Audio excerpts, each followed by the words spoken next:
जय श्री कृष्णा, राधे राधे। षष्ठ तिला एकादशी की व्रत कथा सुनेंगे।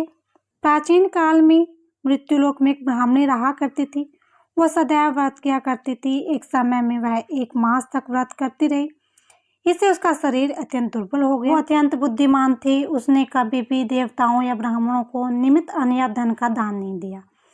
इससे मैंने सोचा कि ब्राह्मणी ने व्रत आदि से अपना शरीर तो शुद्ध कर लिया है, अब उसे विष्णु लोक तो मिल ही जाएगा, परंतु इसे कभी अन्न का दान नहीं किया, इससे उसकी तृप्ति होना कठिन है। भगवान ने आगे कहा। ऐसा सोचकर मैं भिखारी के वेश में मृत्युलोक से उस ब्राह्मणी के पास गया और उससे भिक्षा मांगी। वो ब्राह्मणी बोली, महाराज किस लिए आए हो? मैंने कहा, मुझे भिक्षा चाहिए। इस पर उसने एक मिट्टी का ठेला मेरे भिक्षा पात्र में डाल दिया। मैं उसे लेकर स्वर्ग को लौट आया। कुछ समय बाद ब्राह्मणी भी शरीर त्याग कर स्वर्ग को आ गई।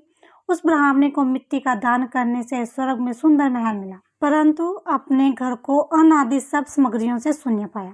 घबरा कर वह मेरे पास आई और कहने लगी कि भगवान, मैंने अनेक व्रत आदि से आपका पूजन किया, परंतु फिर भी मेरा घर अन्न आदि सब वस्तुओं से शून्य है। इसका क्या कारण है?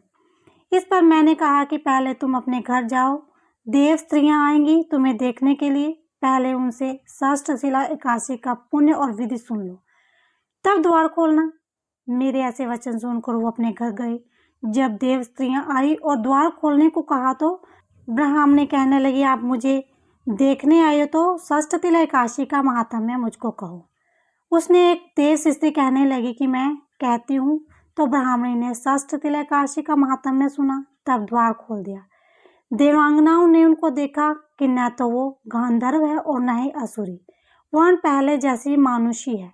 उस ब्राह्मणी ने उसके कथानुसार षष्ठ तिला एकादशी का व्रत किया। उसके प्रभाव से वह सुंदर और रूपवती हो गई तथा उसका घर अन्न आदि समस्त सामग्रियों से युक्त हो गया। अंत में मनुष्य को मूर्खता त्याग कर षष्ठ तिला एकादशी का व्रत और लोभ करके तिल आदि का दान करना चाहिए। इससे दुर्बलता, दरिद्र और अनेक प्रकार के कष्ट दूर होते हैं, मोक्ष की प्राप्ति होती है। बोलो विष्णु भगवान की जय। श्री कृष्ण भगवान की जय।